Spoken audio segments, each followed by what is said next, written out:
On vient d'entendre que les plans des hommes ou du malin ne peuvent nous arracher de sa main. Et l'histoire de Joseph, sur laquelle on va s'arrêter un peu ce matin, illustre avec force cette vérité. Et comme j'étais en congé, je me suis permis de sortir une prédication que j'avais amenée il y a longtemps. Comme Sylvie a dit, elle dit, tu nous sers du réchauffé un matin? La réponse est oui.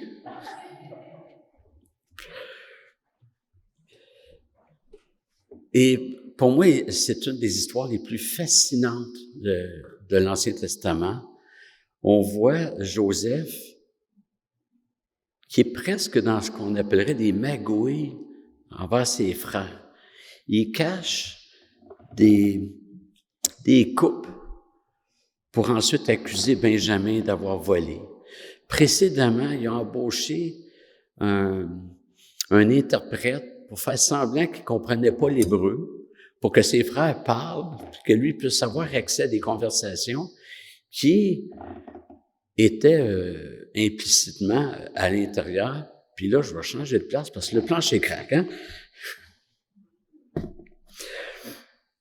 Mais on voit combien Dieu a pris soin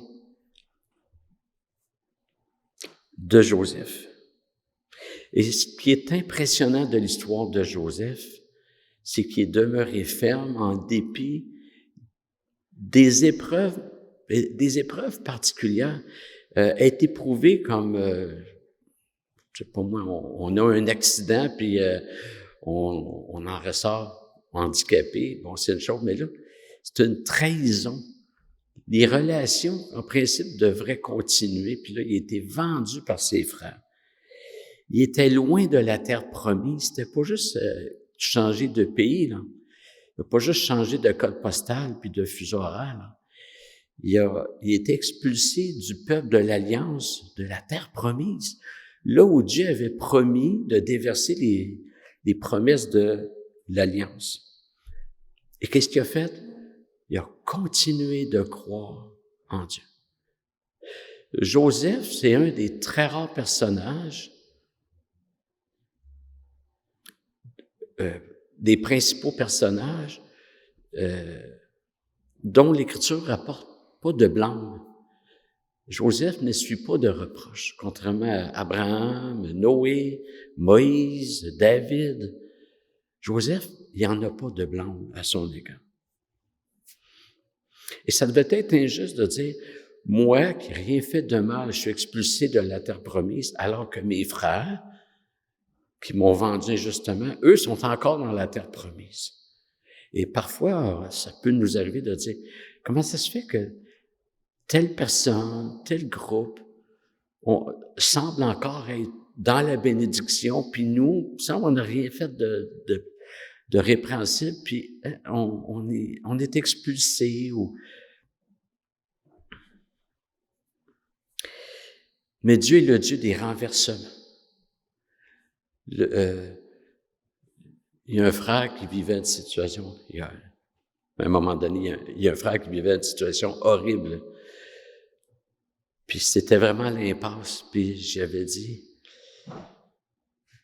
je peux pas conseiller, je peux pas rien dire. Je peux juste dire que Dieu est le Dieu des renversements. Contre toute attente, il venait de perdre la garde de son enfant.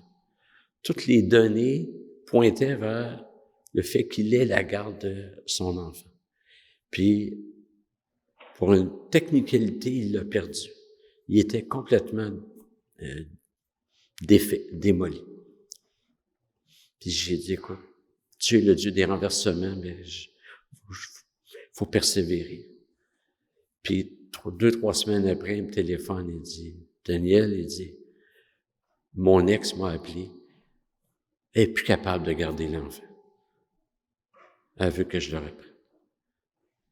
Alors on a loué le Seigneur ensemble, parce que Dieu est le Dieu des renversements.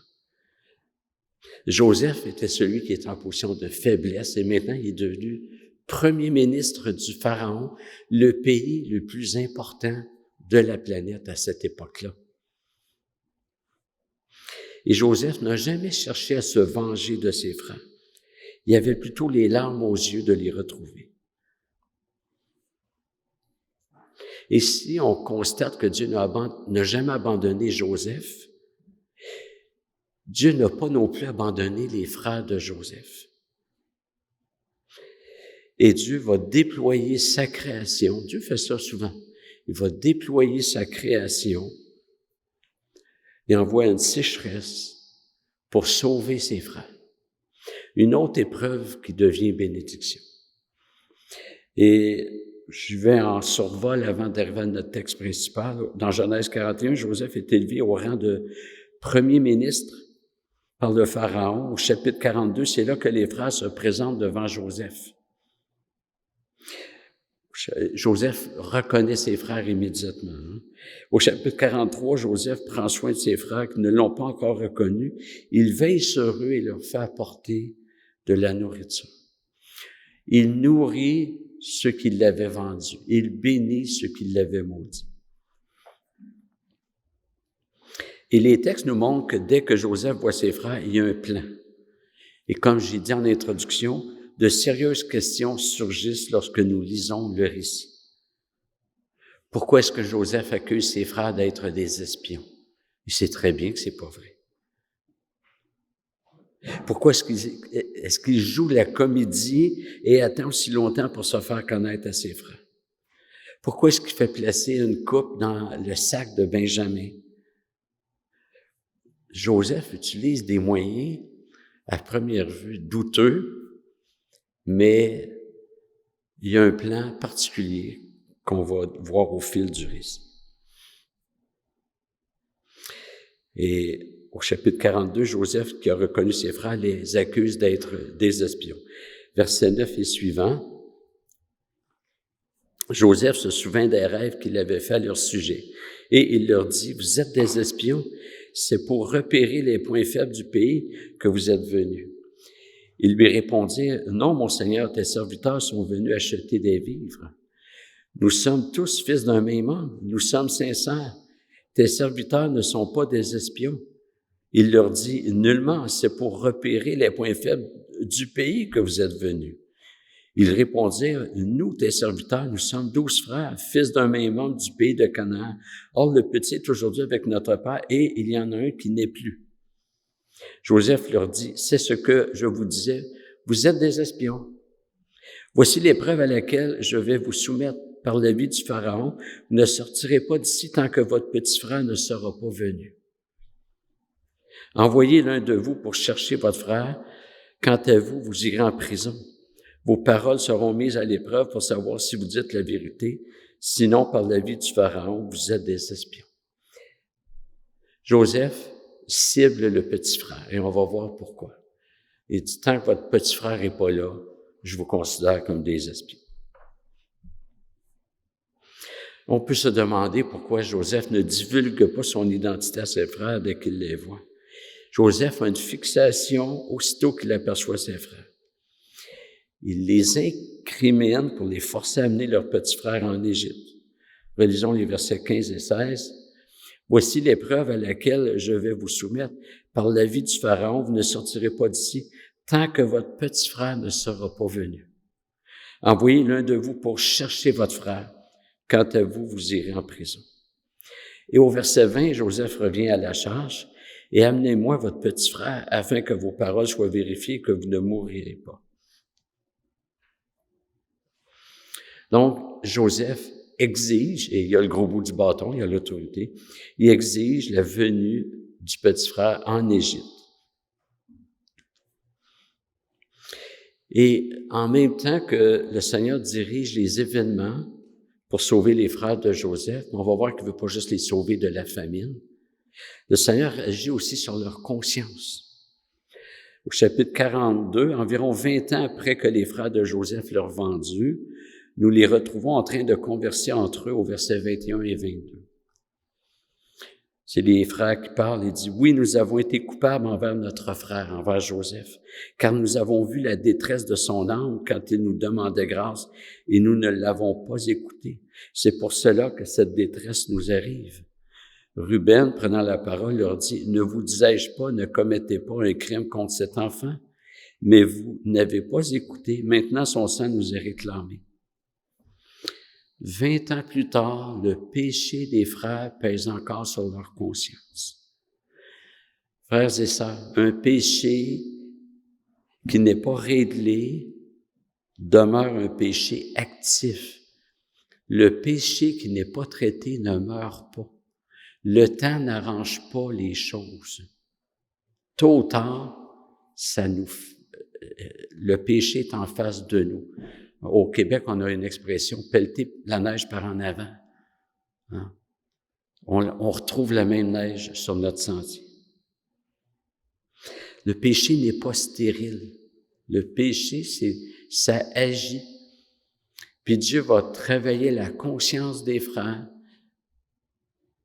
pour qu'ils règlent leur péché. Si quelqu'un dit qu'il est chrétien, que sa conscience n'est pas travaillée par un péché, je pense qu'il n'est pas chrétien. En tout cas, ça peut pas durer longtemps. Parce que le Saint-Esprit qui habite en nous, c'est l'esprit de sainteté. C'est pas l'esprit du laxisme et de la passivité. Il est actif, il sanctifie, il purifie.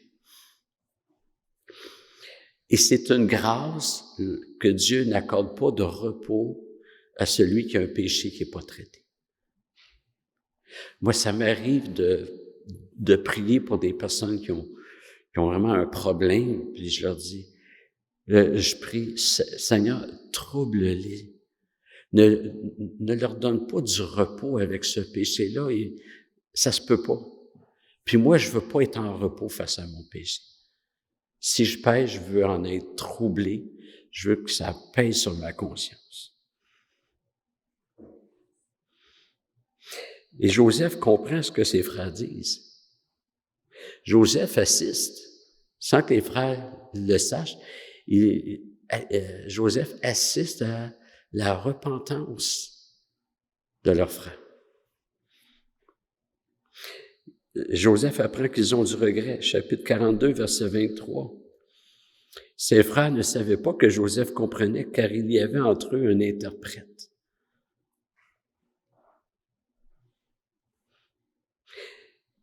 Donc, on va assister à une œuvre de Dieu qui va toucher la conscience des frères de Joseph pour les amener à la repentance. Parce que Dieu veut que le péché soit traité.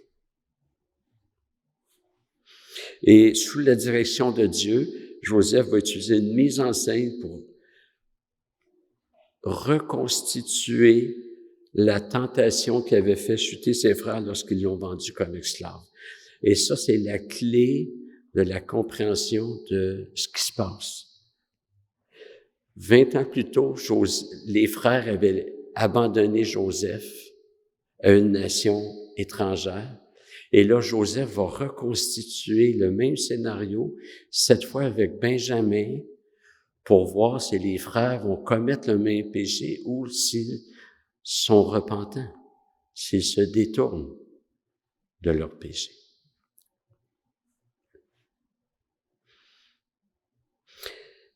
Et cette démarche s'avérera une tentation ici qu'une étape vers la transformation.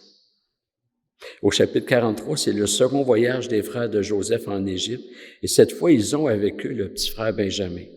Et on arrive au chapitre 44, et je vais lire les versets 1 à 13 après ma gorgée.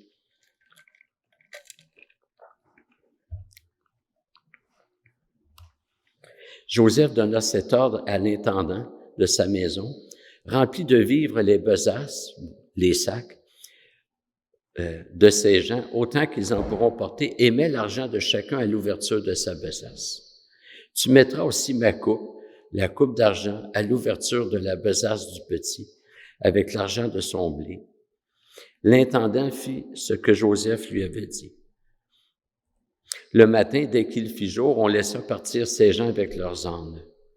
Ils étaient sortis de la ville et n'en étaient guère éloignés lorsque Joseph dit à son intendant, « Lève-toi, poursuis ces gens et rattrape-les. Tu leur diras, pourquoi avez-vous rendu le mal pour le bien? N'est-ce pas dans cette coupe que boit mon Seigneur et avec elle qu'il devine l'avenir? Vous avez mal fait d'agir ainsi. » Pas que Joseph devinait dans les coupes, mais Joseph se fait passer pour un païen, là. Joseph dissimule son identité. L'intendant les rattrapa et leur répéta ces paroles. Ils lui répondirent, « Pourquoi mon Seigneur parle-t-il de la sorte? Tes serviteurs ne risquent pas de commettre une telle action, alors que nous t'avons rapporté du pays de Canaan l'argent que nous avons trouvé à l'ouverture de nos besaces. Comment aurions-nous volé de l'argent ou de l'or dans une maison de ton Seigneur? Que celui de tes serviteurs sur qui on trouvera quelque chose meure et que nous soyons nous-mêmes esclaves de mon Seigneur. » L'intendant répondit, « Bien, je vous prends au mot. Celui sur qui se trouvera quelque chose sera mon esclave et vous serez quitte. » Chacun se hâta alors de descendre sa besace à terre et de l'ouvrir. L'intendant les fouilla, commençant par le plus grand et finissant par le plus petit. Et la coupe fut trouvée dans la besace de Benjamin, le plus petit. Ils déchirèrent leurs vêtements, chacun rechargea son âne et ils retournèrent à la ville. Joseph tend un piège, fait préparer des provisions, des baluchons pour ses frères, et c'est dans le sac du petit qu'il fait placer une coupe d'argent. Quand on lit ce récit, on peut ressentir un malaise. Joseph, qui a démontré jusque-là une attitude exemplaire, fait une mise en scène pour ensuite accuser ses frères. Au verset 3, les frères se lèvent de bon matin pour sceller leurs ânes et partir pour Canaan, rejoindre leur père. Et on peut imaginer les frères se réjouir. Ils ont été reçus comme des rois, ils ont mangé dans le palais, on a rempli leurs sacs, puis on les laisse partir comme ça. Les pyramides étaient probablement loin dans leur rétroviseur, mais ils n'avaient pas parcouru une distance trop longue que Joseph donne l'ordre de les rattraper. Et les serviteurs de Joseph rattrapent les frères pour les inculper, les accuser. Les frères sont stupéfaits et indignes. Et là, sûrs qu'il y a une erreur, ils sont même prêts à conclure une entente.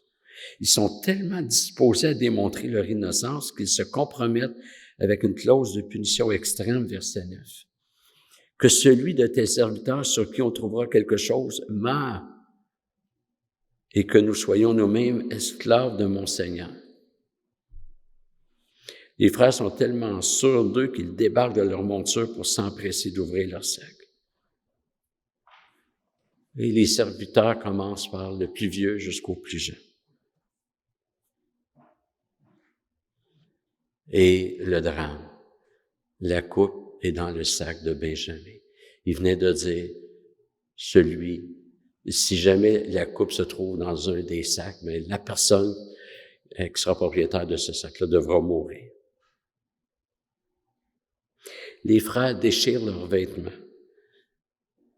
C'est déjà mieux que lorsqu'ils avaient vendu Joseph, ils n'avaient pas déchiré leurs vêtements. Juste le père Jacob avait déchiré ses vêtements. Et déchirer ses vêtements, c'est un signe de deuil, de désolation très forte. Et donc là, tous les frères expriment leur consternation et leur solidarité en déchirant leurs vêtements. Dieu travaille en eux, il y a quelque chose qui prend place. Ils ont la possibilité d'abandonner Benjamin, selon l'entente du verset 10. Mais au lieu de fuir et d'abandonner leurs frères, ils retournent tous en Égypte. Ce que Joseph est en train de faire, ça tient du génie. Comme je vous ai dit, Joseph fait voyager ses frères dans le temps, 20 ans plus tôt, pour les placer dans la même situation qu'ils avaient connue avec Joseph. Et comme je vous ai dit, c'est la clé pour apprécier tout le récit. Il reconstitue les événements de son propre abandon pour ses frères 20 ans plus tôt.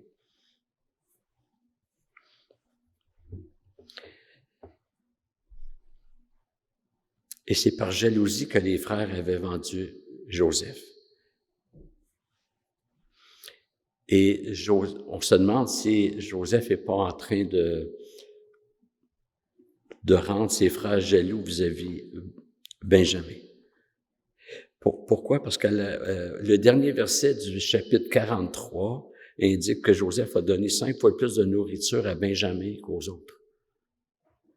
Et c'est au chapitre 44 qu'ils vont incriminer, que Benjamin va être incriminé.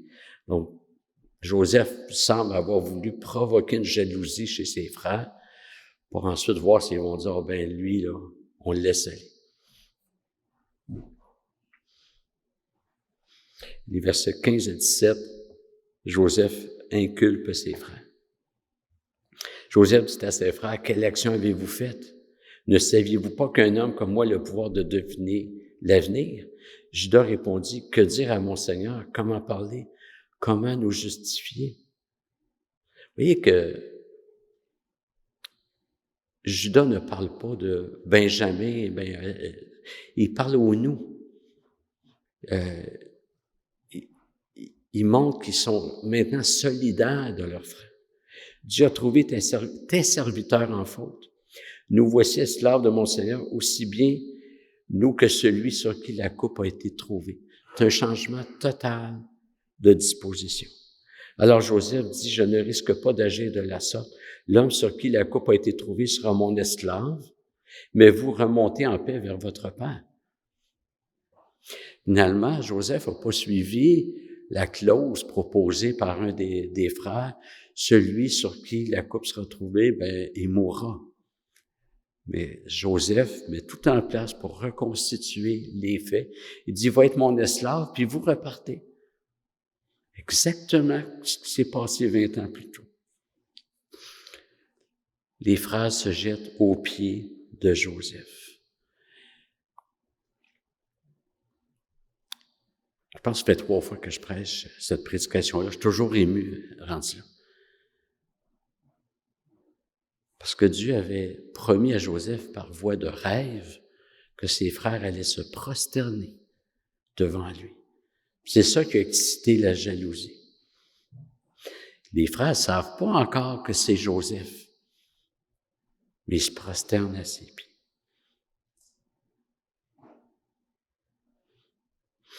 Genèse 37, 20. Les frères disent, « Venez maintenant, tuons Joseph et jetons-le dans une des citernes. Nous dirons qu'une bête féroce l'a dévoré et nous verrons ce que deviendront ses rêves. » Vous savez, ceux qui s'en prennent aux enfants de Dieu, et parfois ça peut être d'autres enfants de Dieu aussi, ça arrive malheureusement. Ils pensent avoir gagné. Ils pensent avoir réglé une situation.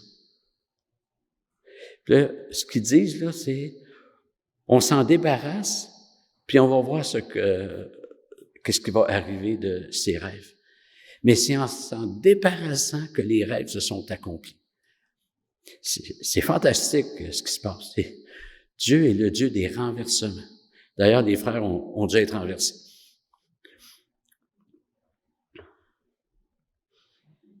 Et dans Genèse 42, donc on se promène un petit peu dans les chapitres, les frères se sont prosternés devant Joseph. C'était normal. On arrive devant le premier ministre, on se prosterne. Et s'il dit à ce moment-là, Joseph se souvint de ses rêves.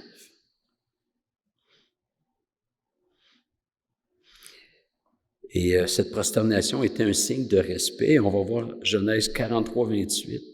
Est-ce que je lis? Non, je suis désolé. Mais au chapitre 44, ce n'est plus un signe de respect. Maintenant, c'est un signe de soumission. Ils sont retournés en Égypte parce que la coupe a été trouvée. Puis là, ils doivent être soumis. Et ils ne peuvent qu'implorer la grâce de Joseph. Donc, c'est la 3e fois que les frères se prosternent devant Joseph. Ils avaient vendu Joseph comme esclave. Ils se croyaient maîtres. Ceux qui s'opposent à Dieu se croient toujours maîtres. Mais finalement, on ne se moque pas de Dieu. 20 ans plus tard, ils se prosternent devant Joseph. Est-ce que Dieu a forcé les frères? Absolument pas. Au sens où les frères ont agi volontairement, sans contrainte extérieure. Puis ils l'ont fait. Ils accomplissent la prophétie qu'ils avaient méprisée. On va voir qu'est-ce qui va se passer avec ces rêves. Ils accomplissent la prophétie malgré eux.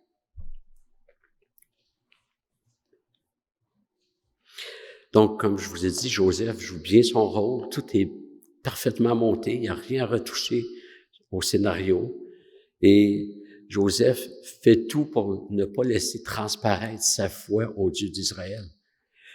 Comme j'ai mentionné, il dit qu'il peut deviner l'avenir et qu'il utilise la coupe d'argent dans ce but. Il veut passer pour un païen et il réussit très bien. Pourquoi? Pour que ses frères soient convaincus que s'ils abandonnent Benjamin, ils l'abandonnent aux mains des païens.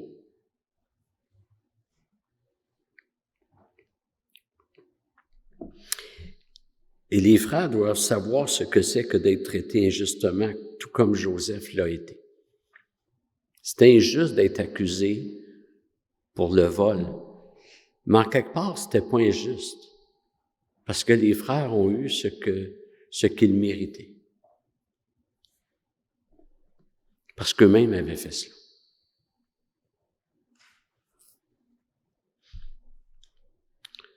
Alors Judas reconnaît sa culpabilité, mais aussi celle de ses frères.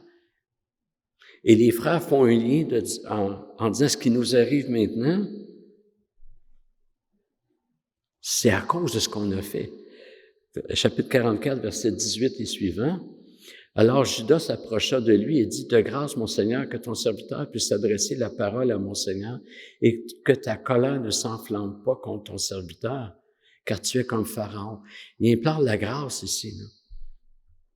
Mon Seigneur a questionné ses serviteurs, « En avez-vous un disant père ou un frère? » Je m'excuse, il y a des mots qui sont disparus.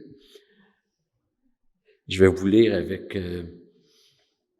Nous avons répondu à mon Seigneur, excusez-moi, c'est le mot disant qui devrait être en haut. Mon Seigneur a questionné ses serviteurs en disant, avez-vous un père ou un frère? Nous avons répondu à mon Seigneur, nous avons un vieux père et un petit frère enfant de sa vieillesse, son frère est mort. Il est donc le seul qui soit resté de sa mère et son père l'aime. Il est en train de dire, Joseph est mort, mais il parle à Joseph. Tu as dit à tes serviteurs, faites-le descendre vers moi et que je le voie de mes propres yeux. Nous avons répondu à mon Seigneur, le garçon ne peut quitter son père, s'il le quitte, son père mourra. Tu as dit à tes serviteurs, si votre petit frère ne descend pas avec vous, vous ne reverrez plus mon visage. Lorsque nous sommes remontés auprès de ton serviteur, mon père, nous lui avons rapporté les paroles de mon Seigneur. Notre père a dit, retournez, achetez-nous un peu de vivres. Nous avons répondu, nous ne pouvons pas descendre, mais si notre petit frère est avec nous, nous descendrons, car nous ne pouvons pas voir le visage de cet homme, à moins que notre petit frère ne soit avec nous. Ton serviteur, notre père, nous a dit, vous savez que ma femme m'avait enfanté 2 fils. L'un est parti de chez moi, je pense qu'il a sans doute été mis en pièces, car je ne l'ai pas revu jusqu'à présent. Si vous me prenez encore celui-ci, qu'il arrive un accident, c'est dans le malheur que vous ferez descendre mes cheveux blancs au séjour des morts. Maintenant, si je reviens auprès de ton serviteur, mon père, et si le garçon n'est pas avec nous, comme son âme est attachée à la sienne, il mourra en voyant que le garçon n'est pas là. Tes serviteurs auront fait descendre avec douleur dans le séjour des morts les cheveux blancs de ton serviteur, notre père. Car ton serviteur s'est porté garant pour le garçon, en disant à mon père, si je ne le ramène pas auprès de toi, je serai pour toujours coupable envers mon père. Maintenant, je t'en prie, que ton serviteur reste à la place du garçon. Le grand frère veut prendre la place du petit frère. Que ton serviteur reste à la place du garçon comme esclave de mon Seigneur et que le garçon remonte avec ses frères. Comment pourrais-je remonter auprès de mon père si le garçon n'est point avec moi? Ah, que mon regard ne s'arrête pas sur le malheur qui atteindra mon père. Tout un retournement ici. Les frères sont transformés. Le Seigneur a travaillé la conscience des frères pour ce qu'il avait fait 20 ans plus tôt. Et Judas agit comme le leader. Il va d'un plaidoyer pour convaincre Joseph de ne pas faire de Benjamin un esclave. Il dit, moi, je vais prendre sa place.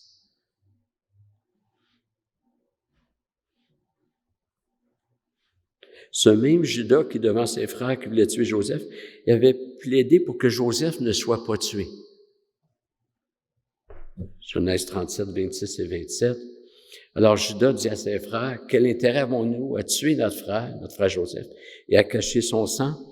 Venez, vendons-le aux Ismaélites et ne mettons pas la main sur lui, car il est notre frère, notre chair. » Et ses frères l'écoutèrent. Judas avait pas voulu que Joseph meure, mais il était d'accord pour qu'il soit vendu à des païens. Mais tous les frères s'étaient désolidarisés de Joseph. Et là, ils sont très solidaires. Et Joseph, dans le scénario qu'il a créé, leur ouvre la porte, toute grande, pour qu'ils se désolidarisent de leur frère Benjamin. Mais Judas se comporte comme un grand leader pour protéger sa famille.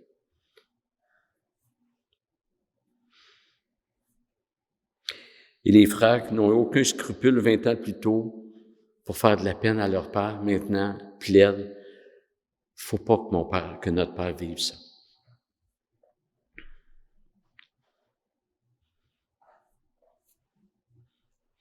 Et Joseph apprend aussi qu'est-ce qui s'est passé. Il voit cette transformation-là.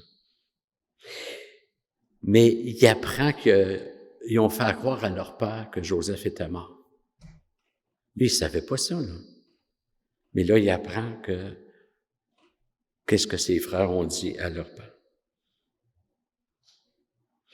Et Joseph devait avoir le cœur brisé, là.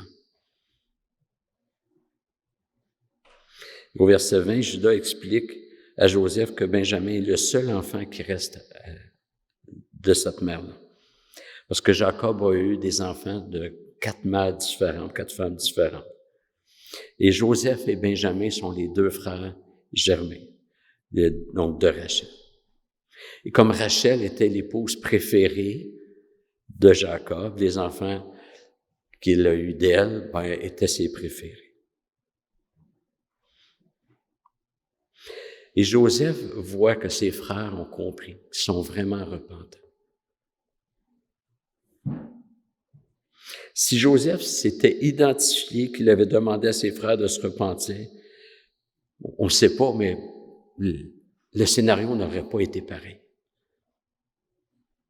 Mais là, Joseph a la certitude que Dieu a transformé ses frères.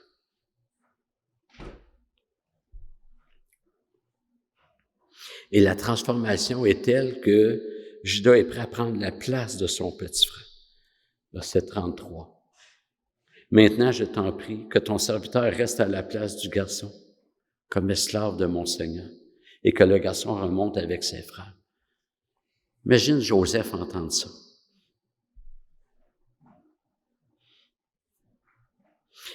C'est plus qu'une reconnaissance de « on a mal agi ». La vraie repentance, ça mène toujours à l'amour. Je vous ai souvent dit que se repentir, ça prend les 4 A.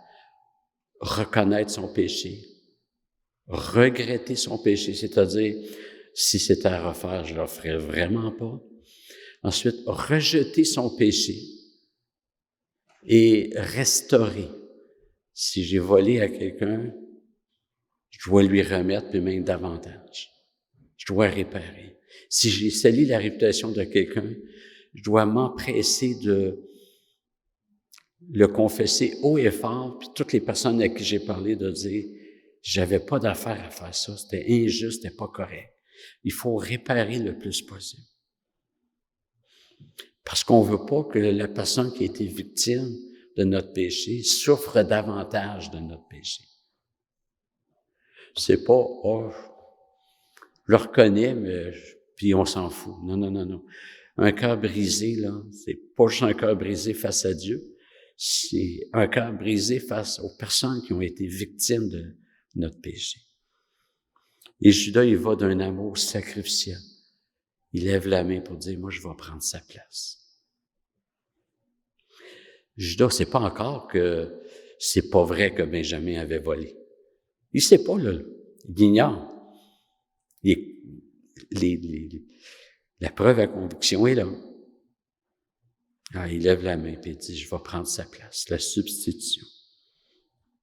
Et il pense à son père et à son petit frère. Alors que jadis, c'était la jalousie. Et comment ne pas faire de lien avec Jésus-Christ, le lion de Juda, hein, donc descendant de Juda, lui qui a aussi été vendu par ses frères, lui qui a pris sur lui le châtiment de son peuple. Toute sa vie, Jésus-Christ a renoncé à lui-même. Il n'a jamais cherché son intérêt, il n'a jamais rien revendiqué. Il y a eu un amour sacrificiel. Alors, quelques applications. D'abord, l'attitude de Joseph. Au lieu de se venger, et il avait tout un pouvoir comme premier ministre en Égypte. Il aurait pu tuer ses frères comme ça. Il prend soin de ses frères et il les nourrit. C'est ce que Jésus a fait avec nous, qui étions ses ennemis. Mais il veut plus que les nourrir. Il veut les amener à régler leurs péchés. Et il fait une mise en scène pour cela. Ensuite, les frères. Les frères montrent des signes évidents de la transformation de Dieu.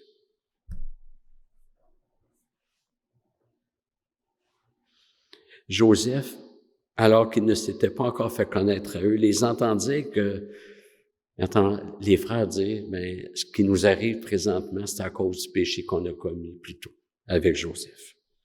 Alors Joseph constate qu'ils ont compris quelque chose. Ensuite, il entend Judas vouloir prendre la place de son frère, ce qu'il n'avait pas fait 20 ans plus tôt. Joseph voit l'œuvre de Dieu. Là, c'est une des plus belles choses, de voir l'œuvre de Dieu dans la vie des personnes.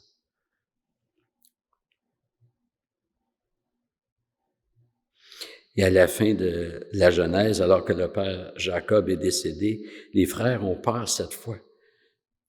Ils ont peur que Joseph se venge. Voici la réponse de Joseph, Genèse 50, verset 20. Vous aviez formé le projet de me faire du mal, mais Dieu l'a transformé en bien pour accomplir ce qui arrive aujourd'hui, pour sauver la vie d'un peuple nombreux. Le mal n'est pas devenu bien, mais Dieu l'a transformé en bien. Le mal demeure mal, mais Dieu le transforme en bien.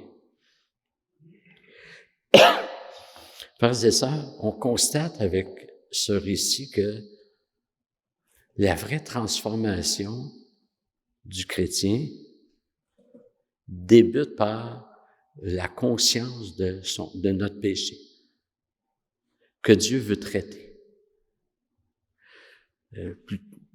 Ce matin, Dominique, Raphaël et moi, on parlait sur le réveil.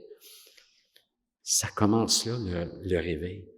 Il y a une différence entre un réveil et une excitation. Le réveil,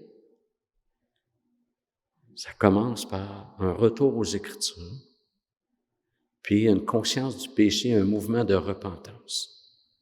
C'est toujours ça. Dans l'histoire, les réveils qui ont été durables, ça a été ça.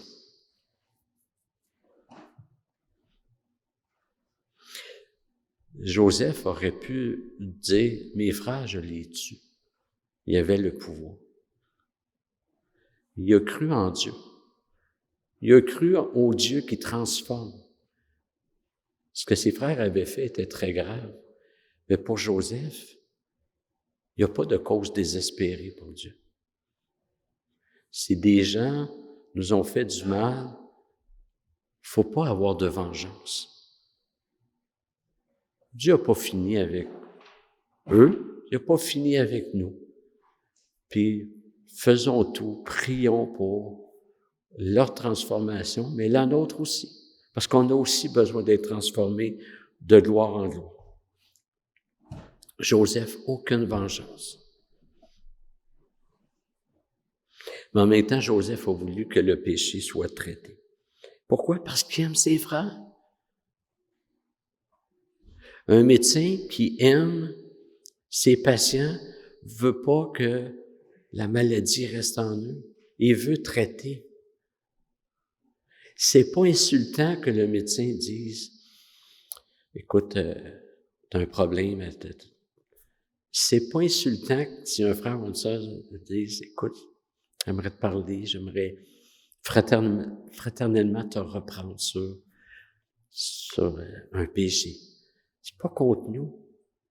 On ne devrait pas le voir comme une menace, mais merci. Merci de me montrer.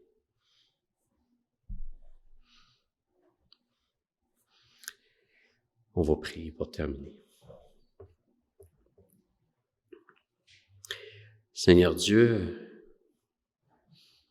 peut-être qu'on est tous comme les frères de Joseph et que tu veux nous montrer certains péchés, que tu veux traiter parce que tu nous aimes, tu veux nous restaurer. Et Seigneur, donne-nous d'avoir une conscience aiguisée contre le mal. Donne-nous de reconnaître nos péchés. Peut-être aussi qu'on est un peu comme Joseph et qu'on a été victime. Et Seigneur, donne-nous de ne pas chercher la vengeance, mais la restauration de nos frères et sœurs. Seigneur, par-dessus tout, on veut te remercier pour Jésus-Christ, qu'on s'apprête à célébrer avec la table, lui qui a pris notre place, comme Judas a proposé pour sauver son frère Benjamin.